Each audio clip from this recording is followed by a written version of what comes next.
A new report has found that almost every resources minister, which is the person in charge of managing Australia's minerals, oil and gas, has gone to work in the fossil fuels sector shortly after leaving Parliament. Here's the story. Last week, Transparency International Australia, an anti-corruption organisation, analysed the lobbying rules of every state and territory government, as well as the federal government, to see how transparent and fair they are. Now, according to the report, at least 8 federal ministers, senior ministerial advisors, and at least one state premier have taken up roles promoting gambling after leaving Parliament. And since 2001, almost every federal resources minister has gone to work in the fossil fuels sector shortly after leaving Parliament.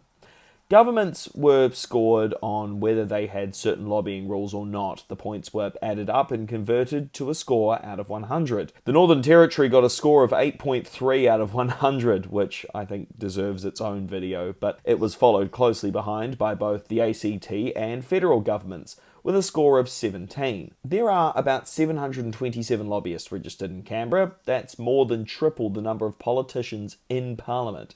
Lobbying is when people or groups try to convince politicians to make decisions or laws that benefit them.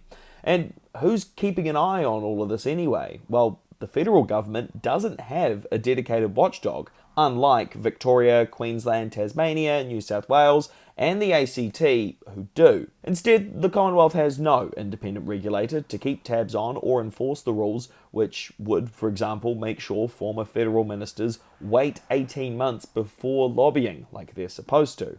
According to the report, many former ministers and staff appear to start straight away after leaving office, while only Queensland makes them wait 2 years to avoid conflicts of interest.